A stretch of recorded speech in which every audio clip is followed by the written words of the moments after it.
जय हिंद साथियों, कैसे हैं मेरे भाई? क्या हाल चाल है आप सबका? देखना, आज हम लोग एसएससी जीडी का मेरे भाई सेट 5 हम लोग लगाएंगे, जो कि प्रीवियस ईयर के सारे क्वेश्चंस को हम लोग कवर करने वाले हैं दोस्त, है ना। अच्छा, ठीक है। देखना, आज हम लोगों का ये 5वां सेट शुरू करते हैं और पहला क्वेश्चन आपके सामने में मेरे दोस्त।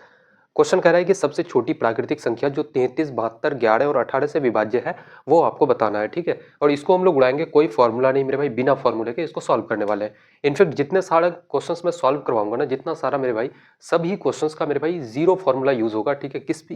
किसी भी एक सिंगल क्वेश्चन में आप देखोगे कि कोई फॉर्मूला का यूज ही नहीं होगा, है ना।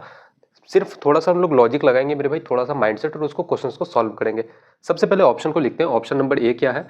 तो बोलोगे भैया ऑप्शन कितना है? तो 8, 8, 1, 881। ऑप्शन नंबर बी कितना है मेरे भाई? 839। ऑप्शन नंबर सी कितना है? तो बोलोगे भैया 792।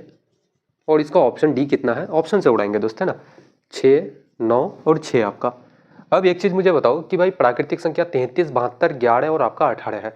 अगर मेरे भाई सभी सबसे छोटा आपको लेना है, मुझे बताओ कि सबसे छोटा कौन सा है। सबसे छोटा बोलोगे भैया यहाँ पे सबसे छोटा। देखना सबसे छोटा कितना कौन सा हो जाएगा, तो 881। सबसे छोटा 696, ठीक है। जो कि 33, 72, 11 और 18 से डिविजिबल है। मुझे बताओ कि भाई 18 से डिविजिबल होने के लिए रूल क्या कहता है कि भैया इसका एक ऐसा फैक्टर लो जिसके बीच में कुछ भी कॉमन ना लिया जा सके। जैसे मैं ले रहा हूँ 9 गुना 2 आपका 18। क्या 9 और 2 के बीच में कुछ आप कॉमन निकाल सकते हो? तो बोलोगे नहीं भैया, है ना। अब एक चीज मुझे बताओ, 9 का रूल तो मेरे भाई कहता है कि sum of digit must be multiple of 9, ठीक है। यानी कि मेरे भाई सभी अंकों का आप सम लो, जोड़ दो, उसके बाद आप बोलोगे भैया ये क्या होना चाहिए, 9 का मल्टीपल होना चाहिए, है ना। और 2 का रूल क्या कहता है कि यूनिट डिजिट कितना होना चाहिए दोस्त? आपका 2 के लिए यूनिट डिजिट क्या होना चाहिए? तो इवन होना चाहिए, सम होना चाहिए, है ना। मुझे बताओ क्या एक क्या सम है? तो नहीं है। ऑप्शन नंबर 1 खत्म हो गया। 9 मेरे भाई क्या है? विषम संख्या है, खत्म हो गया आपका, ठीक है। अब मुझे बताओ कि यहाँ पे 2 आपका सम है और 9 भी 6 भी क्या है? तो सम यूनिट है, ठीक है। अब यहाँ पे देखना, 9 का हम लोग रूल लगाएंगे। सबसे पहले इस पे लगाते हैं, छोटी संख्या बोला है तो 9 का रूल इसमें लगाते हैं। 6 और 6 12 और 9 कितना? तो बोलोगे भैया आपका 21 मेरे भाई। तो क्या 21 आपका 9 का मल्टीपल है? 9 से कट रहा है? तो बोलोगे नहीं भैया, option number C, sorry option number D आपका खत्म हो जाता है। एक ही ऑप्शन बचता है, ऑप्शन नंबर सी, जो कि बिल्कुल इस क्वेश्चन का करेक्ट आंसर हो जाएगा, है ना। कोई फॉर्मूला था मेरे भाई? कुछ भी नहीं था इस क्वेश्चन में। सिर्फ देखने के लिए ऐसा लगता है क्वेश्चन की काफी बड़ा बड़ा डेटा है मेरे भाई, कुछ नहीं है यार क्वेश्चन, है ना। देखना अगला क्वेश्चन लगाएंगे ऐसे ही हम लोग, और काफी शॉर्ट ट्रिक से हम लोग उसको उड़ाएंगे। देखना मेरे भाई, जनरली आपका एग्जाम का मेरे दोस्त काफ़ी कम समय बचा हुआ है, और इतने कम टाइम में आपके पास अगर आपका सिलेबस कंप्लीट हो चुका है मेरे भाई, तो सबसे बेस्ट चीज़ जो होती है वो होता है मेरे भाई प्रीवियस ईयर क्वेश्चंस को बार बार रिवाइज करना, है ना। जो कि अभी रिसेंटली हम लोग मेरे दोस्त कर रहे हैं ना। क्योंकि जितने सारे टाइप थे हम लोग उसको कवर कर चुके हैं। उसके बाद मेरे भाई अब जो लगा रहे हैं हम लोग, ये है साढ़े के साढ़े क्वेश्चंस 2025 के मेरे भाई पूछे गए क्वेश्चंस है। कुछ इसमें 2024 के भी हो जाएंगे, ठीक है। और बहुत सारे क्वेश्चंस ऐसे भी हैं मेरे दोस्त की जो आपके एग्जाम में पूछे जा सकते हैं, ठीक है। अच्छा, ठीक है। देखना क्वेश्चन कह रहा है, गोविंद एचडीएफसी में 3% प्रति वर्ष ब्याज दर से कुछ धनराशि निवेश करता है। यदि 2 वर्ष के बाद गोविंद को वार्षिक चक्रवृद्धि ब्याज के रूप में 203 रुपए मिलते हैं, तो संबंधित साधारण ब्याज क्या होगा, ये पूछा गया है, ठीक है। मुझे बताओ, मैं मान लेता हूँ कि प्रिंसिपल, अगर मैं प्रिंसिपल मान लूँ कि भैया कितना है, तो 100x। अब इस 100x का मेरे दोस्त, मुझे एक बात बताओ कि इस 100x का अगर 3% एक साल का हम लोग अगर निकालें, एक साल का 3% के दर से, तो कितना हो जाएगा? तो बोलोगे भैया 100 का 3% कितना? तो 3 मेरे भैया ना। तो कितना हो जाएगा? 3x। अब कंपाउंड इंटरेस्ट में क्या होता है, इसका रूल कहता है कंपाउंड इंटरेस्ट का कि भाई जो ब्याज निकलता है पहले साल का, वो प्रिंसिपल में ऐड होके मेरे भाई दूसरे साल का क्या बन जाता है, तो वो प्रिंसिपल बन जाता है ना। अब दूसरे साल कितना हो जाएगा प्रिंसिपल आपका? तो 3x और 100x। तो बोलोगे भैया 103x मेरे दोस्त, है ना। कोई फॉर्मूला का यूज करना ही नहीं है हम लोगों को, है ना। देखना अब ये सेकंड ईयर यानी कि मेरे भाई एक साल का, ठीक है। ये दूसरी साल, या फिर हम लोग ऐसे लिखते हैं, एक साल ही लिखते हैं यहाँ पे, है ना। 1 ईयर 3% का देगा। अब मुझे बताओ कि 103x का 3% कितना हो जाएगा? तो 103 लिखोगे, गुना करोगे, 3% हटाओगे तो नीचे में 100। 3 से गुना करोगे कितना हो जाएगा? 3 गुना 3 आपका कितना मेरे भाई? 9। 3 गुना 3 आपका कितना? तो 9। 0 3 त्या का 3 गुना 1 3 आपका, 2 अंक के बाद पॉइंट लगाओगे कितना? तो बोलोगे भैया 3.09x आपका हो जाएगा, है ना। इतना का मेरे भाई 3% कितना हो जाएगा? 3.09 आपका x हो जाएगा। संबंधित साधारण ब्याज बोला गया मेरे दोस्त, साधारण ब्याज। अब मुझे बताओ कि कंपाउंड इंटरेस्ट कितना था? तो 203 रुपए। आपके पास कंपाउंड इंटरेस्ट कितना आ रहा है? 3x और 3.09x आ रहा है मेरे भाई, कितना? तो बोलोगे भैया 6.09x, यानी कि 203 का जो वैल्यू है वो 6.09x के बराबर है मेरे भाई, है ना। सिंपल इंटरेस्ट आपको निकालना है, साधारण ब्याज। तो बोलोगे भैया साधारण ब्याज क्या कहता है कि भाई पहले साल जितना ब्याज दे रहे हो उतना ही ब्याज आपको दूसरे साल लगता है, फिर तीसरे साल भी मेरे भाई सेम ब्याज लगता है। पहले साल का ब्याज कितना था 3x, तो दूसरे साल ब्याज कितना लगता है मेरे भाई 3x, यानी कि सिंपल इंटरेस्ट कितना हो जाता 2 सालों का, तो बोलोगे भैया 6x के बराबर आपका। x से x आपका कैंसिल हो जाएगा दोस्त, पॉइंट हटाओगे तो यहाँ बोलोगे भैया 2 अंक अब यानी कि 2 जीरो लिख दोगे, ठीक है। अगर इसको काटोगे 3 से इसको 2 बार से, 3 से इसको काटोगे 3 दूना का 6, 3 तिया का 9 मेरे भाई, है ना। 203 कैंसिल हो जाएगा आपका, 2 गुना 100 करोगे तो कितना, तो बोलोगे भैया 200 रुपये। सिंपल इंटरेस्ट कितना हो जाएगा 200 रुपये। कौन सा ऑप्शन, तो ऑप्शन नंबर बी बिल्कुल करेक्ट आंसर हो जाएगा इस क्वेश्चन का, ठीक है। ऑप्शन नंबर बी मेरे भाई बिल्कुल सही जवाब हो जाएगा, है ना।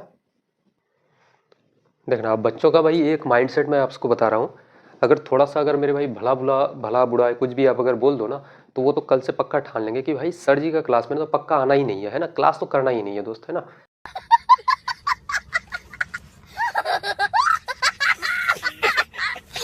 ऐसा माइंडसेट होता है। और अभी जनरली मेरे दोस्त अभी होली का समय है, होली चल रही है, बहुत सारे शिक्षकों का देख भी रहे होंगे कि भाई ये कोर्स लॉन्च कर रहे हैं, वो फलाना कोर्स आ रहा है, इतना का डिस्काउंट मेरे भाई, है ना। अरे देवा, ये गड़बड़ है बाबा। तो मुझे जहाँ तक लगता है कि भाई शिक्षक का काम होता है मेरे भाई सिर्फ और सिर्फ पढ़ाना, है ना, कोर्स बेचने का काम नहीं होता है। कोर्स बेचने का बिल्कुल मेरे दोस्त उनका काम नहीं होता है, उनका काम सिर्फ और सिर्फ है पढ़ाना, और बच्चों की जो मेरे भाई परेशानी होती है उनको समझना, और उस पर मेरे दोस्त रिसर्च करना, एनालिसिस करना, और उस पर मेरे दोस्त एक अच्छा मटेरियल लेकर के आना, है ना। देखना अगला क्वेश्चन लगाते हैं। बहरहाल क्वेश्चन कह रहा है मेरे भाई, यदि 12 सेंटीमीटर ऊंचाई वाले एक लंबवृत्तीय बेलन का वक्र पृष्ठ क्षेत्रफल कितना है 96 पाई सेंटीमीटर स्क्वायर, तो इसकी त्रिज्या क्या हो जाएगी। मुझे बताओ कि भाई बेलन का वक्र पृष्ठ क्षेत्रफल का फॉर्मूला क्या होता है, बेलन का एरिया का फॉर्मूला क्या होता है, तो बोलोगे भैया 2 पाई आर एच आपका, और ये कितने के बराबर है, तो 96 पाई के बराबर आपका। पाई से पाई मेरे दोस्त कैंसिल हो जाएगा, 2 से 96 को काटोगे तो कितना, तो बोलोगे भैया आपका 48 के बराबर आ जाएगा। अच्छा एच के जगह में हम लोग यहाँ पे वैल्यू पुट कर देते हैं, आर इंटू का एच के जगह में कितना है, हाइट है आपका 12 सेंटीमीटर, तो रेडियस कितना हो जाएगा, 12 से 48 को काटोगे तो कितना, 4 बार से मेरे भाई रेडियस कितना आ जाएगा आपका 4 सेंटीमीटर। कौन सा ऑप्शन है, तो ऑप्शन नंबर डी बिल्कुल करेक्ट आंसर हो जाएगा, है ना। तो इतने यार लल्लू क्वेश्चंस मेंस्ट्रुएशन के ये क्वेश्चन पूछे गए हैं आपके 2025 के मेरे भाई, आप प्रीवियस ईयर का सेट लगाना, ये क्वेश्चन आपको मिल जाएगा, है ना। तो जीडी जैसे एग्जाम्स में मेरे भाई ऐसे ही क्वेश्चन आते हैं, सिर्फ और सिर्फ आप मेरे भाई टफ क्वेश्चन के पीछे पड़े हुए रहते हो, बट आता नहीं है, ठीक है। काफ़ी सिंपल क्वेश्चंस आते हैं, और टफ क्वेश्चन देखना, टफ क्वेश्चंस उन स्टूडेंट्स के लिए होता है मेरे भाई जिनका सिलेबस कंप्लीट हो चुका है, और जिनकी मेरे भाई बेसिक मैथ काफ़ी स्ट्रॉन्ग है उनका, और उनको सिर्फ चाहिए कि एक मैथ आप सॉल्व करो, और उसमें मेरे भाई काफ़ी सारे मेरे भाई कि उसमें बहुत सारे टाइप उसमें मिला हुआ रहे, ठीक है। इसलिए वो लोग क्या करते हैं कि भाई टफ से टफ एडवांस लेवल के मैथ को सॉल्व करते हैं ना। बट आपका अभी काम है कि भाई एग्जाम का काफ़ी कम समय बचा हुआ है, तो जो एग्जाम में पूछा जाता है वैसे मैथ को सबसे ज़्यादा आप लगाने की कोशिश करना मेरे दोस्त, है ना।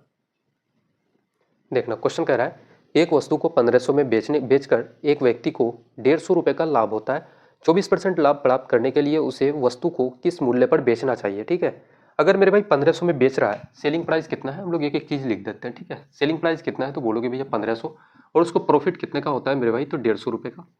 मुझे बताओ कि सीपी यानी कि कॉस्ट प्राइस कितना हो जाएगा। अगर मेरे भाई 1500 में आप सामान को बेच रहे हो और उसमें क्या होता है आपको 150 रुपये का लाभ, तो कॉस्ट प्राइस कितना होगा, तो बोलोगे भैया 1350। 1350 मेरे भाई, इसमें आप 150 रुपये का लाभ लिए और कितना में बेच दिया आपने, तो 1500 रुपये में। अब बोलोगे कि 24% लाभ प्राप्त करने के लिए उसे वस्तु को किस मूल्य पर बेचना चाहिए।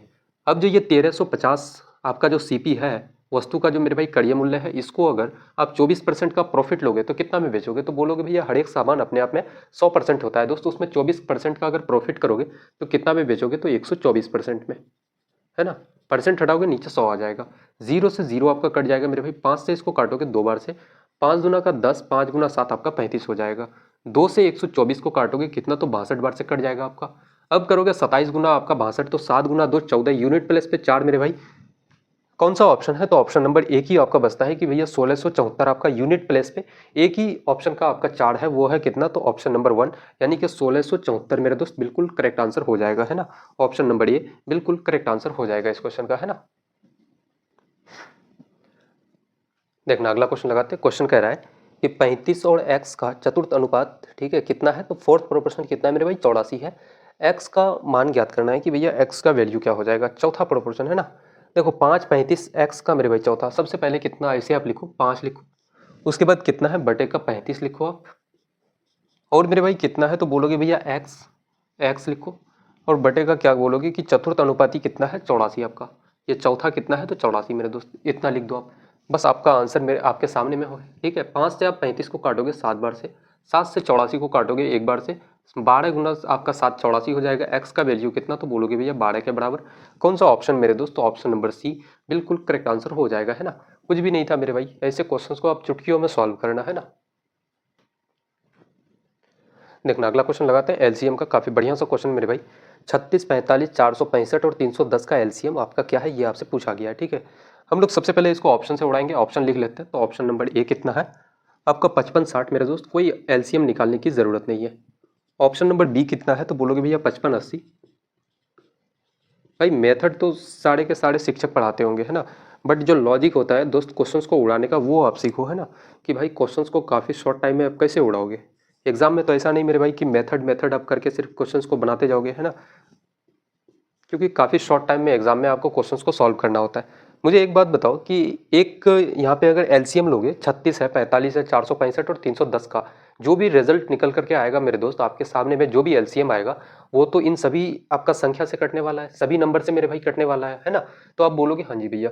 मुझे बताओ कि 36 से कटने के लिए या फिर 45 को उठाते हैं, अगर 45 से मेरे भाई कोई अंक कोई अगर संख्या अगर कटेगा मेरे दोस्त, कोई अगर यहाँ से अगर कट रहा है, तो आप कैसे बोलोगे। 45 का एक फैक्टर लो ऐसा जिसके बीच में कुछ भी कॉमन ना लिया जा सके। जैसे मैं ले रहा हूँ 9 गुना 5 आपका 45 होता है। मुझे बताओ क्या 9 गुना 5 के बीच में, 9 और 5 में कुछ आप कॉमन निकाल सकते हो मेरे भाई, कुछ कॉमन, तो बोलोगे नहीं भैया, है ना।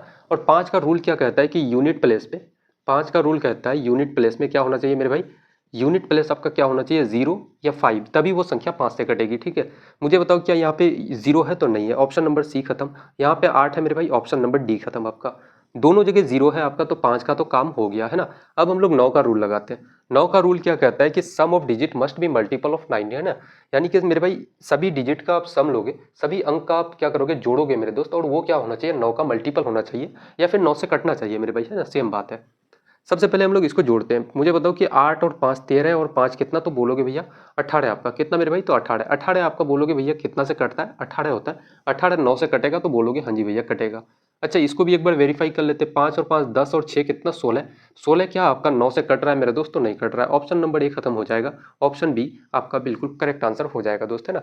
कोई एलसीएम लेने का जरूरत था इसमें, कोई एलसीएम की जरूरत नहीं थी मेरे दोस्त, थोड़ा सा लॉजिक लगाते आपका रिजल्ट मेरे भाई आपके सामने में रहता है ना।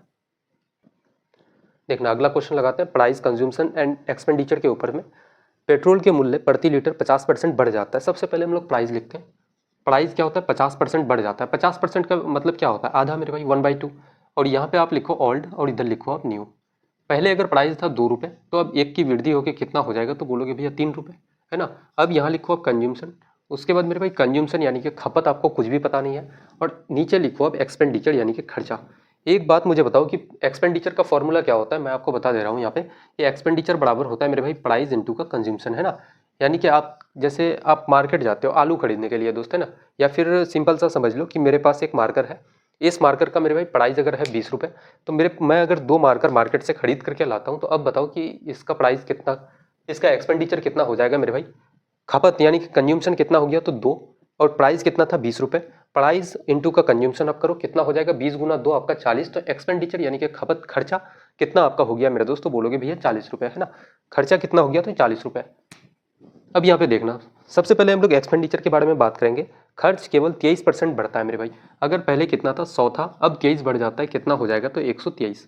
इसको यहाँ पे लेके आओ एज इट इज़, आप ऐसे रख दो, और इस 3 को मेरे भाई यहाँ साथ में गुना कर दो। रेशियो लोगे, इस 123 को यहाँ लिखो और इसके साथ में कौन, तो 2 को उठा करके यहाँ ला, ठीक है।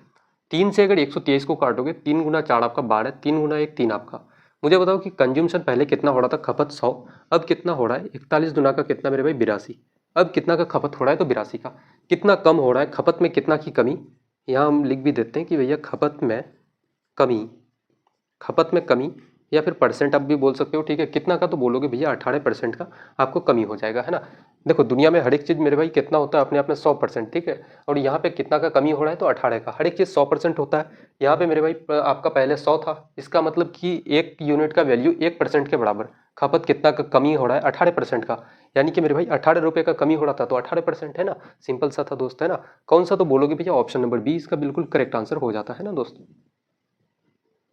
देखना अगला क्वेश्चन कह रहा है डिस्काउंट के ऊपर मेरे भाई, काफ़ी बढ़िया सा सवाल। ऐसी ये क्वेश्चन बहुत बार रिपीट हुआ है, ठीक है, एग्जाम में। एक दुकानदार एक त्यौहार ऑफर देता है कोई भी 3 शर्ट खरीदने पर 2 फ्री में आपको मिल रहा है, 2 मुफ्त पाएँ। इस ऑफर के समतुल्य प्रतिशत छूट क्या है, डिस्काउंट परसेंट क्या है मेरे भाई, ये आपको पूछा गया है। ठीक है, मुझे बताओ कि आप शॉपिंग मॉल में कभी जाते हो, आप शर्ट खरीदते हो और वहाँ पे अगर आप 3 शर्ट खरीदते हो तो आपको मेरे भाई 2 क्या करता है, आपको मॉल वाला 2 फ्री में दे देता है ना। तो टोटल शर्ट आपके पास कितना हो जाता है, तो 5 शर्ट। बट आपको पैसा कितना का पे करना पड़ता है मेरे दोस्त, तो वो करना पड़ता है मेरे भाई सिर्फ और सिर्फ 3 शर्ट का, है ना। तो हम लोग देखो डिस्काउंट परसेंट ऐसे आप निकालो। सबसे पहले तो आप लिखोगे ऊपर में, आप लिखो फ्री, ऊपर में क्या लिखो, फ्री। फ्री कितना में कितना मिल रहा है, तो 2 मुफ्त मिल रहा है मेरे भाई, 2 शर्ट। और टोटल कितना हो गया, तो 2 और 3 आपका 5, 3 खरीदा था 2 फ्री में यानी कि 5। इनटू का क्या करोगे 100 अब 5 से 100 को काटोगे कितना, तो 20 बार से 20 गुना 2 कितना, तो बोलोगे भैया 40% का आपको डिस्काउंट मिल जाएगा। कौन सा ऑप्शन, तो ऑप्शन नंबर डी बिल्कुल करेक्ट आंसर हो जाएगा इस क्वेश्चन का, है ना। ऑप्शन नंबर डी मेरे दोस्त बिल्कुल सही जवाब हो जाएगा। देखना और 2 ही क्वेश्चंस बचे हुए हैं आज के सेट का, और 2 क्वेश्चंस मेरे भाई काफी अच्छे लेवल के क्वेश्चन हैं। ठीक है, क्वेश्चन कह रहा है कि विजय 5400 रुपए की राशि निवेश करता है और मोहन 9400 की राशि प्रतिवर्ष साधारण ब्याज की समान दर पर निवेश करता है। यदि 4 वर्ष के अंत में मोहन को विजय से 360 रुपए अधिक ब्याज मिलता है ना। सिंपल इंटरेस्ट का काफी बढ़िया सवाल है मेरे दोस्त। इस क्वेश्चन को अगर आप लगा लेते हो, मैं ऑनेस्टली बताऊं तो मुझे नहीं लगता कि एक सिंपल इंटरेस्ट का मेरे भाई साधारण ब्याज का कोई एक ऐसा सिंगल क्वेश्चन आपसे छूट जाएगा, है ना, एग्जाम में। सबसे पहले इसमें रेट परसेंट पूछा गया है मेरे भाई। तो सबसे पहले मुझे बताओ कि अगर प्रिंसिपल 9400 रुपये है, अगर 9400 है और टाइम कितना, तो बोलोगे भैया 4 साल। और रेट कितना मेरे दोस्त, तो रेट आपका रेट निकालना है हम लोगों को, तो आर रख देते हैं हम लोग, है ना। अपन का 100 करोगे, माइनस करोगे मेरे दोस्त, फिर प्रिंसिपल कितना है 5400 रुपये की राशि, टाइम 4 साल के लिए, और रेट आर परसेंट के हिसाब से अपन का 100। ये कितना, तो बोलोगे भैया कितना अधिक मिलता है, 360 रुपये, 360। अब मुझे बताओ क्या यहाँ से 2 जीरो आपका कट जाएगा, यहाँ से भी हम लोग 2 जीरो और 2 जीरो काट सकते हैं। 4R और 4R को हम लोग क्या मेरे भाई कॉमन निकाल सकते हैं, तो बोलोगे हाँ जी भैया, है ना। इसको हम लोग कॉमन निकाल लेते हैं। अब मुझे बताओ कि 4R को कॉमन निकाल लेते हैं। अब बचा क्या, तो 94 और इधर 54। इन दोनों का मेरे भाई माइनस करोगे तो क्या हो जाएगा, 4 - 4 आपका 0, 9 - 5 करोगे तो आपका 4, बराबर कितना हो जाएगा 360 के। उसके बाद यहाँ से काटोगे 0 0 कट जाएगा, 4 गुना 9 आपका कितना, तो 36। उसके बाद 4 से 9 को काटोगे तो कितना हो जाएगा, बोलोगे भैया 2.25% आपका कौन सा मेरे दोस्त, तो ऑप्शन आपका ऑप्शन नंबर डी बिल्कुल इस क्वेश्चन का करेक्ट आंसर हो जाएगा, है ना। देखना अगला क्वेश्चन मीन प्रोपोर्शन का, काफी बढ़िया और काफी तगड़े लेवल का सवाल मेरे दोस्त, है ना, काफी अच्छे लेवल का क्वेश्चन। क्वेश्चन कह रहा है कि 12 + 6√2 और 8 - 4√2 का मध्यानुपाती यानी कि मीन प्रोपोर्शन क्या हो जाएगा, ये आपसे पूछा गया है ना। मीन प्रोपोर्शन आप जानते हो कि जैसे ए और बी का आप अगर मीन प्रोपोर्शन निकालते हो तो आप लोग क्या करते हो, रूट लगाते हो और ए इंटू का बी, वही आपका रिजल्ट होता है दोस्त, है ना।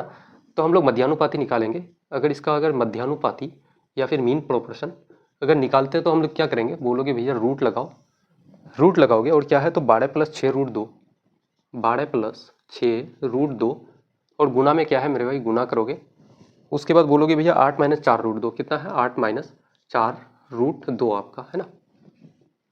अब मुझे बताओ कि दोनों को अगर गुना करते हो तो कितना हो जाएगा, तो 8 गुना आपका 12 गुना 8 करोगे कितना, तो 96, प्लस करोगे मेरे भाई, सॉरी माइनस करना है अब आपको, है ना।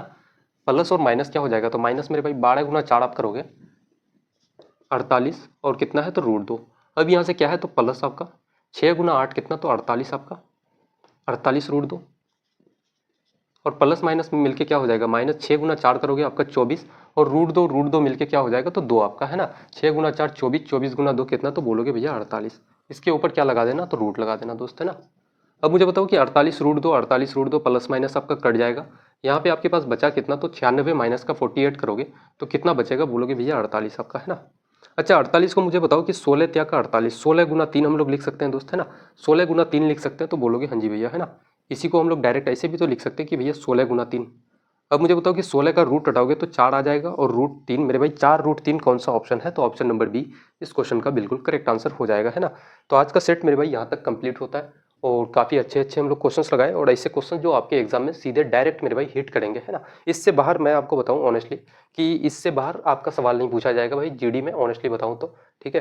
क्योंकि आप 2 साल 3 साल 4 साल के क्वेश्चंस को आप जब रिपीट आप देखोगे ना, थोड़ा सा एनालिसिस करोगे तो ऐसे क्वेश्चंस में बार बार देखोगे कि सेम पैटर्न ही रिपीट होता है ना। सिर्फ ऐसे ही पैटर्न के आपको क्वेश्चंस मिलेंगे, बाहर से कुछ भी नहीं आता दोस्त। तो आज का सेट हम लोगों का समाप्त होता है और मिलते हैं काफ़ी अच्छा सेट में, तब तक के लिए जय हिंद।